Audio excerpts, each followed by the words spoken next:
నమస్తే. ప్రస్తుతం మనతో పాటు సీనియర్ జర్నలిస్ట్ జగదేవ్ ఉన్నారు. ఆయనతో మాట్లాడదాం. నమస్తే సార్. నమస్తే సార్, ఇవాళ అమిత్ షాతో కలిశాను అని చెప్పేసి రేవంత్ రెడ్డి ఒక స్టేట్మెంట్ ఇచ్చారు. అండ్ ఒక మాట అంటున్నారు ఏంటంటే అందరూ కలిసి కూర్చొని రాష్ట్ర బాగోగులు మాట్లాడుకోవచ్చు, సమస్యలు ఏమన్నా ఉంటే పరిష్కరించుకోవచ్చు అని చెప్పేసి కూడా అన్నారు. సో ఇటు బీజేపీతో సఖ్యంగా ఉన్నారు రేవంత్ రెడ్డి, అంటే కాంగ్రెస్. ఇంకో పక్క టీడీపీతో విభజన హామీల మీద చర్చ ఉంది అని చెప్పేసి మాట్లాడుతున్నారు. కానీ బయట ఇంకో టాక్ ఏంటంటే ఇంకా వేరే గురు శిష్యులు ఏమైనా మాట్లాడొచ్చు అని చెప్పేసి కూడా మాట్లాడుతున్నారు బయట విశ్లేషకులు. సో ఈ మూడు పార్టీలు, అటు బీజేపీ, ఇటు టీడీపీ, ఇటు కాంగ్రెస్, ముగ్గురు కలిసి ఉండబోతున్నారా అన్నట్టుగా కూడా బయటకు కనిపిస్తుంది. సో ఏం జరగబోతుంది అంటారు సార్? ముగ్గురు ఉన్నట్టు ఉండబోతున్నారా అనే విషయం కాసేపు పక్కన పెడితే, ఇక్కడ రేవంత్ రెడ్డి గారి స్టేట్మెంట్ని ఒక్కసారి క్షుణ్ణంగా పరిశీలిస్తే నాకు అర్థమైంది ఏంటంటే, చాలా మేధావిగా, చాలా దుందుడుకు స్వభావంతో దూసుకెళ్తున్నాడు. అది కరెక్ట్. నేను అంటే నా వరకు అనిపించింది. ఎందుకు చెప్తున్నానంటే, అమిత్ షా గారి విషయం పక్కన పెడితే, మోడీ గారు హైదరాబాద్ వచ్చినప్పుడు ఒకే వేదిక మీద మోడీ గారు, రేవంత్ రెడ్డి గారు, ముఖ్యమంత్రి గారు కలిసి వేదిక పంచుకున్నప్పుడు ఇద్దరు ఎక్కడ రాజకీయాల గురించి ఆయన మాట్లాడలేదు, ఈయన మాట్లాడలేదు.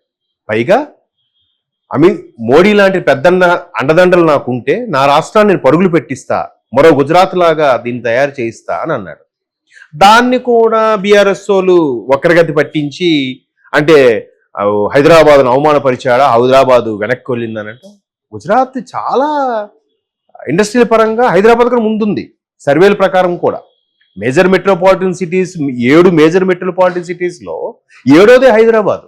మనకంద ముందు మేజర్ మెట్రోపాలిటన్ సిటీగా అవతరించింది బెంగళూరు ఉంది, అహ్మదాబాద్ ఉంది. మొదట 4 ఢిల్లీ, ముంబై, కోల్కతా, చెన్నై తీసుకుంటే, తర్వాత అహ్మదాబాద్, బెంగళూరు, 7వది హైదరాబాద్. మరి మనకన్నా ముందు డెవలప్ అయినట్టేగా. ఇప్పుడు దాన్ని ఎట్లా కంపేర్ చేస్తే తప్పేముంది? హైదరాబాద్ను తక్కువ చేస్తున్నారు. మరి అలాగంటే హైదరాబాద్ డెవలప్ అయింది విషయం, మరి చంద్రబాబు గారు కూడా దానికి బీజం వేసిన విషయం మీరు బీఆర్ఎస్లో ఎందుకు ఒప్పుకోరు? దాన్ని ఒప్పుకోరు. మళ్ళీ గుజరాత్తో పోలిస్తే మాత్రం అవమానం చేసినట్టుగా ఒప్పుకుంటున్నారు. ఇప్పుడు అక్కడ కూడా ఆయన చాలా చాకచక్యంగా రాష్ట్ర ప్రజల ప్రయోజనం కోసం మాట్లాడారు, రాజకీయాలు మాట్లాడారు. మోదీ గారు కూడా అలాగే మాట్లాడారు. సో ఇప్పుడు కూడా అమిత్ షా గారి దగ్గరికి వెళ్ళి పుష్పగుచ్చి కలిసి, అయ్యా మాకు రాష్ట్రానికి రావాల్సిన ప్రయోజనాలు ఏంటి? ఆయన ముందు సీఎం అయిన తర్వాత కూడా అమిత్ షా గారిని కలిసి చెప్పింది మాట ఏంటి?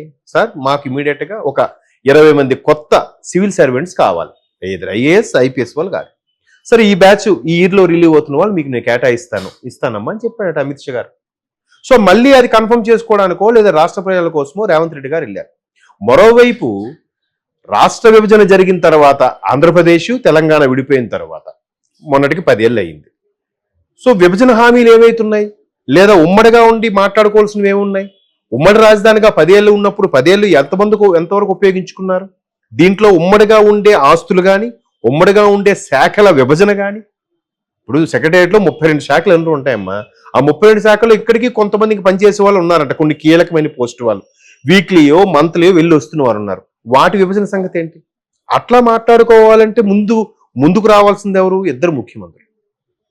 రేవంత్ రెడ్డి అనే వ్యక్తి అందరికీ అజాత శత్రువుగా ఉన్నాడు. సో దానివల్ల చంద్రబాబుతో మాట్లాడతాడు, అమిత్ షా గారితో మాట్లాడతాడు, రాహుల్ గాంధీ ఎలాగా సొంత పార్టీగా రాహుల్ గాంధీతో కూడా మాట్లాడి పని చేయించుకుంటాడు. అది కదా రాజకీయ టెక్నిక్ అంటే. నేను మాట్లాడను, ఎడమొహం పెడమొహం ముఖం తిప్పేయడము, నా కింద మంత్రులతో తిట్టించడం, అలా చేయట్లేదు కదా రేవంత్ రెడ్డి. ఏదైనా ఆయనే మాట్లాడుకుంటున్నాడు, ఏదైనా ఆయనే కౌంటర్లు చేసుకుంటున్నాడు. అది గొప్ప విషయమే కదమ్మా. అట్లాంటి వాడే ఉండాలి. రాజకీయంగా ఇన్నేను అనుకోవచ్చు, ఎన్నేను దుమ్మెత్తి పోసుకోవచ్చు, బురద చల్లుకోవచ్చు. రాష్ట్ర ప్రయోజనాలకు వచ్చేసరికి అక్కడ టీడీపీ ఉందా, బీజేపీ ఉందా, లేదంటే రాష్ట్రం ప్రయోజనాల కోసం వెళ్ళి మాట్లాడాలి, చేయాలి. సోప్ వేయాలి, బినాంటగా బిస్కెట్ వేయడం అని వేసుకోవాలి. అదే ఆయన చెప్పాడు. దానికి మళ్ళీ వీళ్ళు చెప్పాను కదా, అంటే అమిత్ షా గారితో ఇట్లా మోడీ గారిని మెప్పు పొందుతున్నాడు పెద్దన్న అంటున్నాడంటే, రేపు సార్వత్రిక ఎన్నికల తర్వాత అందరిని కలిసిపెళ్ళి బీజేపీలో కలిసిపోయి ముఖ్యమంత్రి అయిపోదామని కోరుస్తున్నాడని కూడా అన్నారు కొంతమంది. మరి సార్వత్రిక అయ్యాయి కదా, ఏమైనా చేశాడు రేవంత్ రెడ్డి గారు? చేయలేదుగా. రాష్ట్ర ప్రయోజనాల కోసం, ప్రజల కోసం ఒక మెట్టి దిగితే తప్పే ఉందమ్మా. ఎక్కడ తగ్గాలో తెలిసినవాడు ఆయన, ఎక్కడ నెగ్గాలో తెలిసినవాడు కూడా. మేబీ చాలా మంది అంటారు చంద్రబాబు ఈయన గురు శిష్యులు రేవంత్ రెడ్డి గారు. గురు శిష్యులు కాదు, ఒక బాస్ దగ్గర పనిచేశాడు. సో మన బాస్ దగ్గర పనిచేసినప్పుడు మన బాస్ అలవాట్లు, మన బాసు క్రిటికల్ పొజిషన్ ఇప్పుడు ఎలా హ్యాండిల్ చేస్తున్నాడు అనేది కూడా మనకు తెలుస్తుంది కదా.